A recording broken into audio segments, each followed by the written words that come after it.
gentlemen, we've been over the rules. Protect yourself at all times. On the fence. I'm on the fence. We don't need to talk about that. We went left hook from Yaoundé came and landed on him, you know, so. It's fishy. But yeah, anyway, we're waiting. So, but at the moment, we've got our card in a couple of weeks. We're super excited about that. Yeah. Quickly gonna flick over to current events. It's been, I don't even know where to start with Ariel Helwani, for example. the receipt king. Receipt. Yo, he wants all the smoke. He does. He doesn't care who. He coming for everyone. But speak bad on his name. He's there. Yeah, he doesn't like liars. Stop lying. So, latest liar who probably can never show his face in real life or social media again. Dylan the Dildo Dennis. that's what Matt Bisping called him. Dylan the Dildo Dennis. Like, it's embarrassment. Like, what the heck? And he's still active. He's still active. Active where? On Instagram. He's still active on Instagram, on people's posts, commenting, I will smash this guy. I will be. This guy has got no shame. It's embarrassing. So, you want to give maybe a bit of a background towards, like, what's gone on, or? He was apparently went on to fight KSI, wasn't he, in a boxing match, which was meant to be next weekend. Oh yeah, man. Yeah. And then the bets were just like he's not even going to turn up. Yeah. And then Ariel even had him in the studio on the MMA hour and was like, my pick is 9,000. I think he said like minus 9,000. You're not even going to show up. Imagine he said this to his face. No. And yeah. Said you're not showing up. And he's like, why would you say that? To be honest, one of the funniest guests he's ever had, because the banter back and forth, it was like it's like they hate each other, but they actually realise that it's very good for each other to hate each other because it makes it highly entertaining. What was good? It was hilarious. 10-7 to Ariel. But Ariel just absolutely waxed lyrical and absolutely just 10-7'd him. And then he pulled out of this again. I don't want to get into YouTube boxing. It's not my forte. But considering he's from the world of MMA, apparently, and he's still signed to Bellator. Then it's someone we can kind of speak about very briefly. And obviously we can put his like hashtag Dylan Dennis and maybe get some extra views. But yeah. Sorry man, you're an absolute joke. I don't really have anything more to say. Like Ariel absolutely aired him out. He's talking about Ariel airing him out. 35 minutes Ariel did on the Dana White situation. Wow. So, for context, TMZ released a video that took on, I think it was the 3rd of Jan, that took place on New Year's Eve, where Dana White and his wife seemed to have a bit of an altercation on the balcony in VIP, had a few words. Dana White's wife strikes him. He gives her 2 or 3 slaps, all caught on camera, all caught on video. Ariel Helwani went in. Yeah. But without the receipts. And he kept making a point of, I could bring receipts. Yeah. But I'm not going to bring receipts because it's not personal. But it was personal. It was personal. But from his point of view, completely warranted, because like Dana and Paddy and Dana going at him recently, I was like, why? It's true. And everyone's grown men. It's very true. But the thing is, we always know UFC and Ariel, they don't get along anymore since when. Well, you shouldn't say the UFC because the fighters all go on the show. It's Dana and Ariel. I wouldn't say the UFC because otherwise the UFC. The fighters can do what they want, but it's to an extent. Dana. Because Ariel released some information announcement before the UFC got to do it. Basically, this was 6-7 years ago. Brock Lesnar and Mark Hunt. Brock Lesnar's return. So I'm whatever. But the thing is, for me, and I understand, Ariel's very emotional. We know he's very emotional. He is emotional. I still think he actually kept his emotions in check compared to how far he could have taken it. Man lost his head. He still lost his head. And I think he could have been more emotional. He could have been, but he practically cried. I'm not gonna make it personal. He made that whole 35 minutes. He made it personal. He also gave Dana credit. He gave Dana credit for not making any excuses. If you watch the whole thing, I thought he tried to, considering for someone who they despise each other, and they don't really have nice words to say about each other. He said way more nice words about Dana White as a person in that situation than Dana White will ever say about him. Oh, yeah. He gave him credit for like not making excuses, although TMZ were trying to set up and say, "Oh, you were drunk. Do you not remember anything?" He was like, "No, Dana White did you not accept any of that?" He went, "No, it's not non-excusable. Yeah, it's a non-negotiable," as he said about that happening in the past with fighters and women. That's in particular. That's the thing, because Dana White, you can say he's hypocritical, but he says a lot of things very brash, very spur of the moment, in the moment. Yeah. That actually he always gets egg on his chin later in life. Yeah. He always said that when he said women will never fight in the UFC. Exactly. And then Ronda Rousey made him so much money, stuff like that. And then he says about the downfall of UFC fighters that hit women or something that have domestic violence. Or you can't. There's no coming back. There's no bounce back. There's no bounce back from that. Yeah. Yeah. So and Ariel just highlighted these specific situations and stuff. And to be honest, fair play to him. I just think. And I was looking at some of the comments on the MMA Hour and stuff like that, and some people were with him, and some people were just like, all right, okay, like, I'm tuning into what you just go personal on Dana, or we're going to actually get something on the MMA Hour. But fair play to them. They highlighted the whole issue of domestic violence. They put a hotline on, and how, it's a big issue. It is a big issue. That was a mic drop moment, though. That was probably, did the video come out this year? Yeah, it did. That might already have mic drop of the year. Where literally, like, I was just like, wow. He went in. Like, wow. He went in. But yeah, I mean, it's obviously Dana shouldn't be doing that at all. And it's it's a serious topic, it is. And and he basically saying a lot of stuff about the sport and how really the media about it are not going in, and people don't really care about it, because they say if it was a chairman of any other sports organisation, facts, people would be banned, he would be cancelled, people would be fired, people would be losing his job. Yeah, he'd lose his job. Even in my world, corporate, you're done. 100%. You're done 100%. on tape, on video. It was it usually if it was just hearsay, but like, okay, we need to wait until the case plays out and all the rest of it. Blah blah blah blah. On video, it's like, you're out. Classic example, Greenwood and the Mason Greenwood, the Man United player. That was all on tape. Yeah, that's true. Effectively, it's suspension. Obviously, the criminal side is still going on, but it would be done. Yeah. Like, effectively, his career is over. It's very true. And even if he comes back, it's going to be stained significantly. 100%. For life. And even like, to be made guilty or something like that, like and then even for it to be turned around, you still have that stain. Classic example is Ched Evans. That footballer who got done for rape, and then a few years later it came through that it wasn't, Yeah. Still had to drop down 2 or 3 leagues because none of the other teams wanted to touch him because of the stigma. Exactly. So, and that's just sportsmen, let alone like you said, CEOs, presidents, figureheads of organisations. I think there's a classic example which Dana White actually was speaking about on an interview just before this news dropped about the, I forgot his name, we dropped the name in there, but the ex-president of ESPN who hated him. Who basically had to step down because his coke dealer was extorting him, saying, I'm going to air you out if you don't, whatever, was basically blackmailing him. No way. So he had to walk away from his job. That's how then UFC got the ESPN deal, because that ESPN president up to that point hated him. So who knows if Dana got a private investigator on his ass anyway to make that happen, who knows.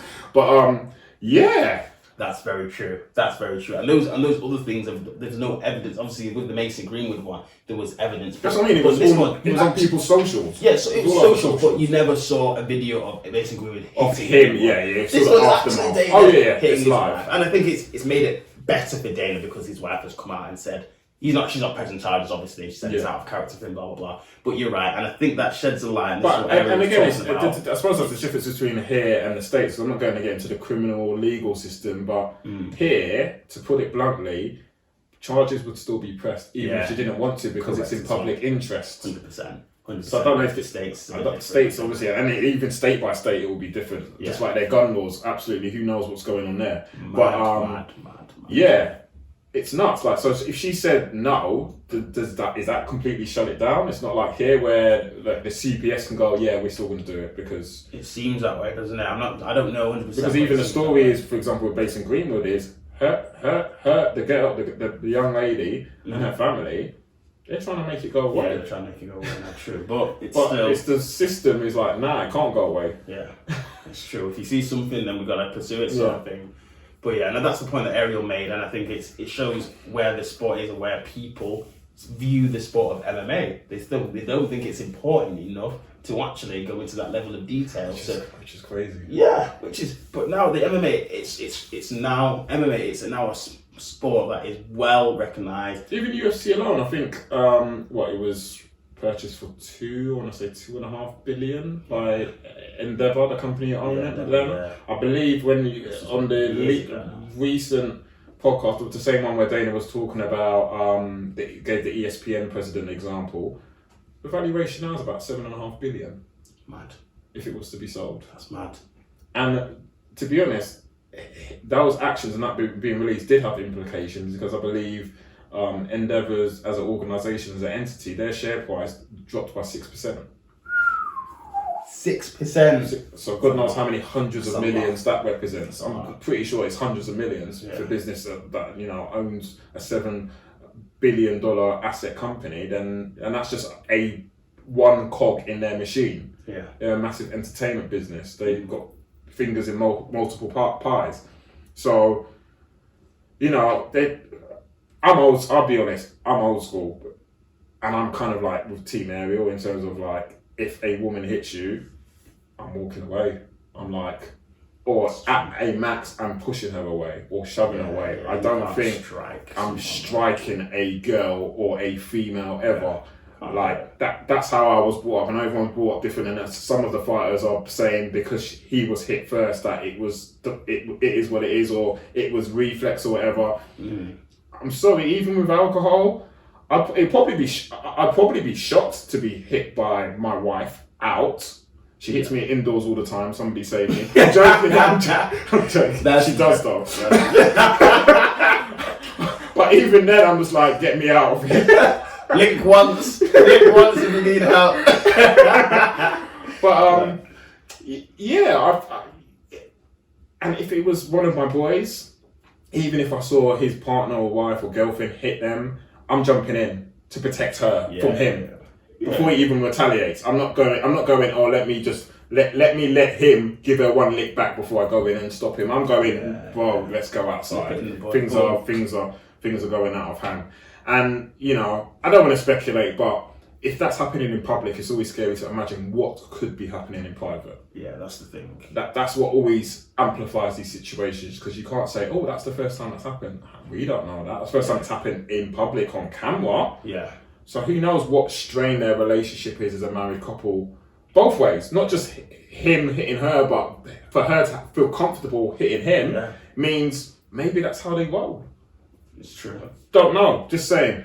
But when going back to Ariel, when he dropped the national domestic number, and he was like, you know what? When what really hurt me, what really pained me, was when you were like, what would your kids think? What would your kids think? Now I want to turn it over to you. All these 6 years later, and go, what would your kids think? This is literally what I heard. And he did that, and he got up and then literally I'm gonna play it for 15 seconds before he gets back.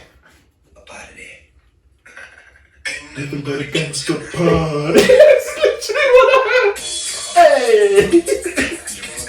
And I saw the little bugs out me and the little NWA glasses. Come on, the chain. That's all I heard. I was like, I had to rewind that 3 or 4 times. I was like, that might be mic drop of the year. And we're still in January 2023. It's true. Not gonna lie. But mad. Yeah, that was mad. Look, we just a discussion point over the point that Ariel has just been going in. Yeah.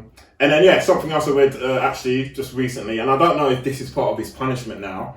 So Dana White's Power Slap League has been removed from the TBS programming schedule ahead of its expected launch on January the 11th. No way. The Power Slap page was also removed from the TBS website.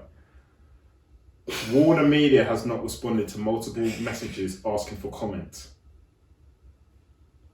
So, when you deep it, actually, it's the timing, everything. Timing and it's power slap.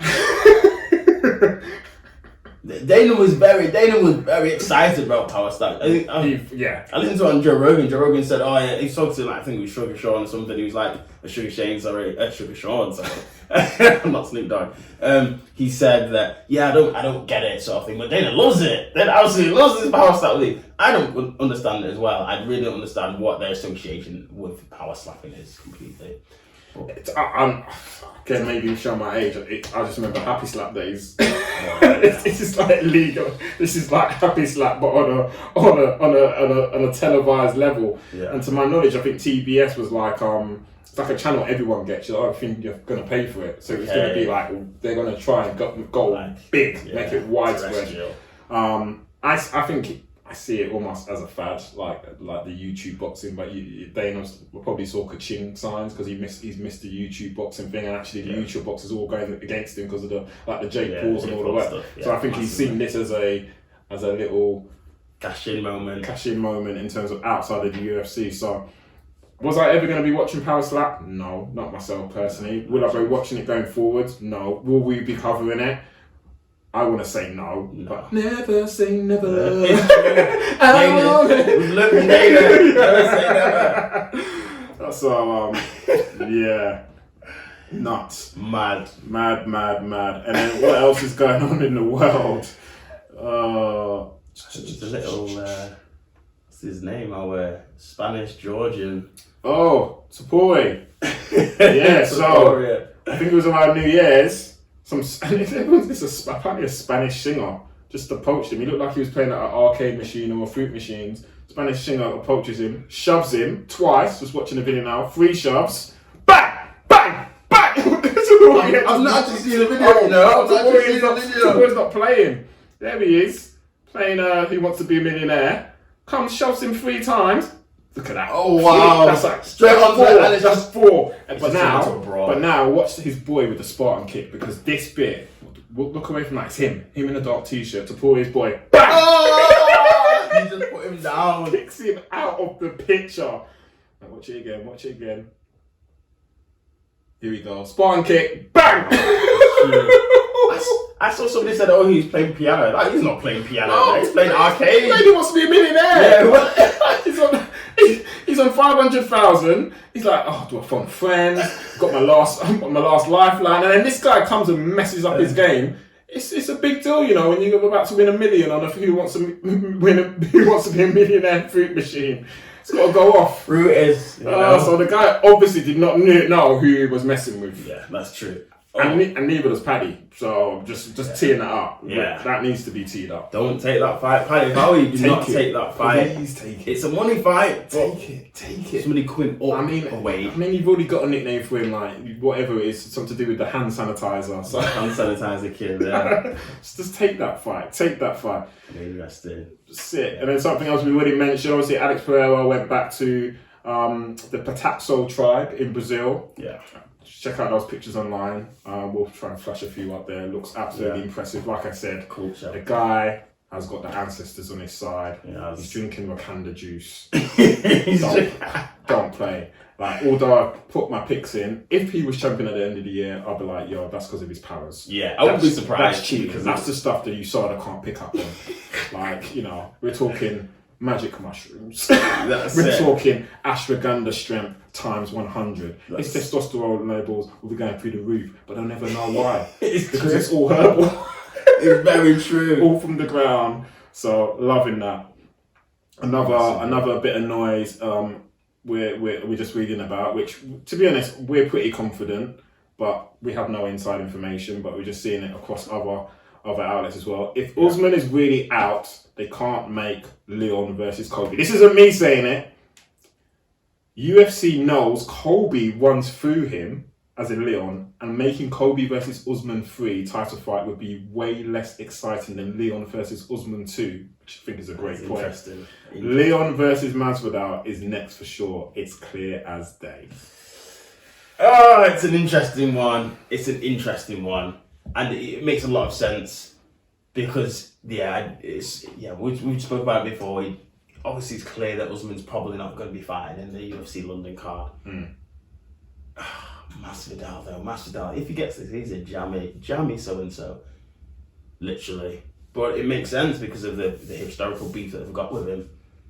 But, yeah. Absolutely nuts. And then, what else is happening in the news? So we have, and then, I don't know, Khabib retiring. Completely, wow. Right, when we mean retiring, we're hearing like no more Eagle FC in terms of his involvement there, no more coaching, no more being in Islam's corner, no more being in fighters' corners. It's mad. Just fully, no interviews, no publicity, fully walking away from MMA altogether, multiple sources. That's mad. That's it. And he's got a lot of family, a lot of cousins, a lot of brothers that are all fighting in different leagues that are all under AKA, all under Javier Mendez, and it's a wild one. It's a wild one. But hey, if that's real and that's what he wants to do, fair play, bow out gracefully. Crazy. And then really sad news, I don't know if you read about this, I was reading about it yesterday, I was like, what? So tragic news, One Championships, Victoria Lee, the 18-year-old sister of one title holders, Angela and Christian Lee, died. No way. Like, so really heartbreaking. Don't know what the circumstances are around that. But 18 years old, I believe she was already, like I said, 18 already in the One Championship, and with a brother and sister who were both champions already. So legit family there in terms of she was 3-0 in her MMA career. Oh no. So super sad. That's sad. Super sad. So condolences to the community and everyone affected by that. 18, obviously ridiculously young, no matter what the circumstances are. And then, not to end on a sad note, but then obviously Lee Bonnar as well. Yeah. He's gone, he's passed. That's true. Stefan Bonnar, absolutely. If you've never seen that fight, him versus Forrest Griffin, honestly, UFC, that defined UFC. Yeah. 100%. Yeah. That was literally, that smashed the doors open in terms of making the broadcasters, everyone know, okay, this is serious, in terms because of the viewers that it incurred whilst the fight was on. Started off with a low viewership, and because it just got crazier and crazier and crazier, people were just texting, people communicating, probably back then sending faxes going, you gotta watch this. You gotta see this. Pigeons were going flying back and forth. you gotta. It was on, I think it was Spike back then. You gotta turn on Spike, the channel for men. You gotta do it, man. I don't know whose voice that is. I don't know if it's Kevin Hart. I don't know if it's Chris Tucker. I'm just all over the place right now, man. But yeah, back then, absolutely, that was the gatekeeper in terms of where we are today. So rest in peace to all affected there. Yeah. I haven't actually addressed like Anthony Womble Johnson as well. Yeah, my word, rest in peace. Dynamite. Oh my, I love that guy. Yeah, I loved that guy. I wanted him when he fought against DC. I wanted him to get the belt. Yeah, I did. Honestly, I did. I really did.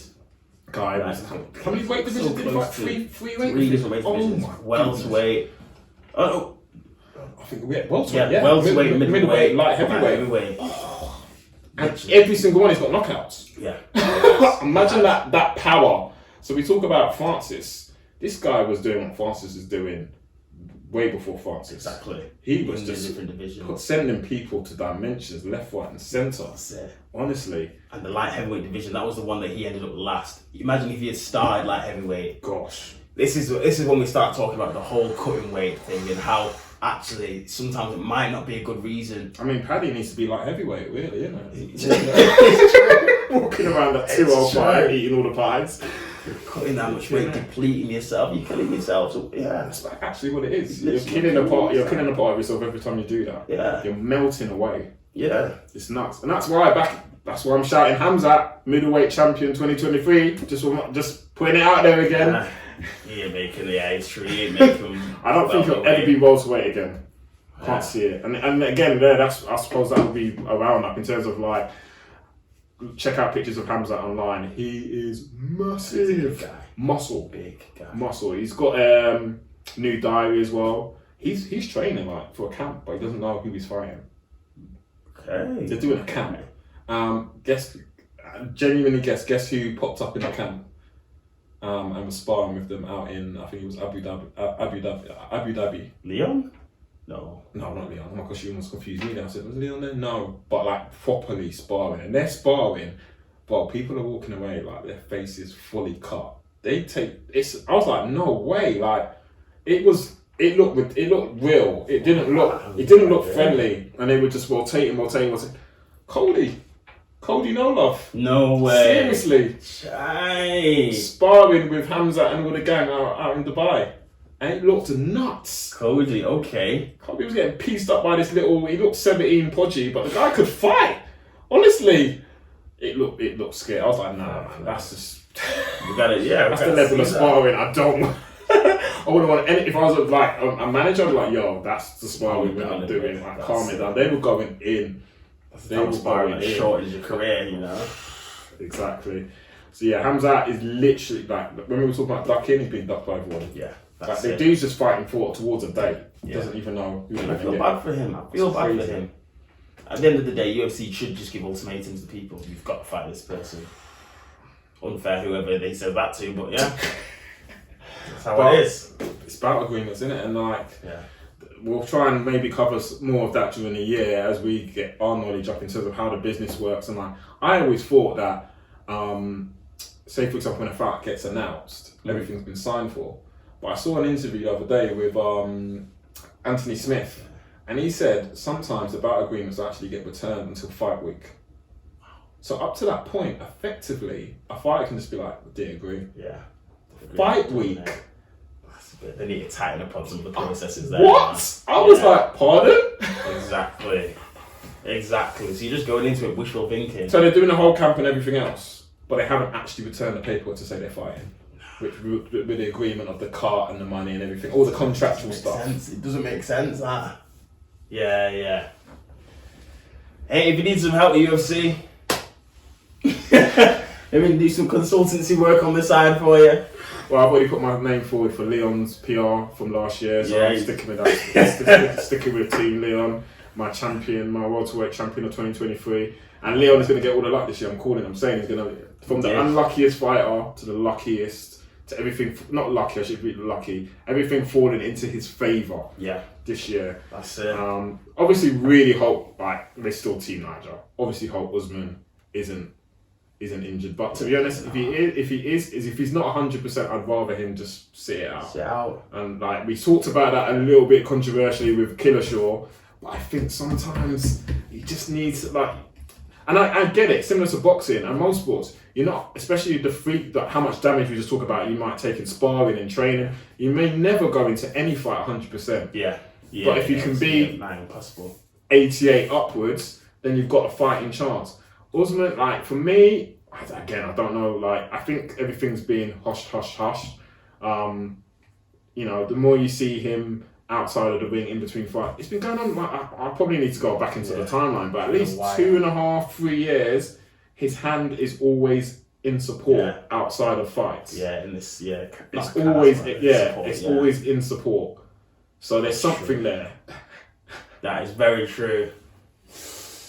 And it happens to the greats. Like I said, it happened to Mayweather. Like Mayweather used to literally, and Mayweather then was always fighting once a year. Wow. Cinco de Mayo. Yeah. They reel him out. He makes the money. He gets ball back in. That's it. Wow. Whittle hands, glass hands. It happens. Yeah. Go from one of the most active champions, not just fighters, active champions in the UFC to fighting once a year for Usman. It's gonna be a change. But nuts. I think he's got the people around him to make those smart decisions. But then in my psychology now, I'm like, that's why he's calling up Canelo. He hasn't got much left in the tank. Yeah. And he knows he needs a bank, in terms of like generational wealth. Yeah, he needs that He's big been money calling out fight. Canelo because he knows he just needs to fight him and then he's done. Yeah. And now, it's too late already, probably. That's the scary thing. Yeah. He's had the surgeries. Surgeries. Yeah, plural. Yeah. So, and he posted one thing on Snapchat, and I think he was replying to some like fan responses, and the fan said, "Oh yeah, but you're not fighting," and he's probably, "Let me enjoy myself. Can a boy not like enjoy themselves?" sort of thing. So again, that might be just a thing there that maybe he's not planning his return so soon. And that language I mean, he deserves it, and I think I want to hear. I kind of want to hear that sentiment from Izzy as well. I want Izzy just to enjoy himself because being active, super active. Actually got injured in that last fight. He even said it. His pineal gland went. Hence why he said he didn't feel balanced on his feet. He didn't feel light and all the rest of it. Izzy's got so much outside of the UFC. As much as it pains me to say, he's a My Protein ambassador. He's a Stacks ambassador. That's a funny one. Talking about current events. So how can fighters be ambassadors for betting lines when effectively the UFC have put that letter out saying anyone involved with this industry, you're banned now. Yeah. And then obviously we've got the James Krause controversy, which is still ongoing. Yes, FBI investigation, big. Yeah. They're talking about some fights I think 1 or 2 fights in the past, fight fixing. Wow. They're talking like they're going in. Wow. That's mad. Sounds absolutely like a recall case is being built. Literally like what? I'm not gonna say free YSL because they were criminals, but it's like YSL's like Gunner and Young Thug and all them man who are in trouble at the moment because it smells like racketeering. It sounds absolutely like dodgy as heck. And it's funny because James Krause went onto Ariel's show last year. It was open. He was open about it, but the letter didn't come out until after that. It was after that. It was after that. Yeah. So. But it's scary. And he was like, I make that. I make way more money doing my betting, blah blah blah. And then Ariel was like, what, more than fighting?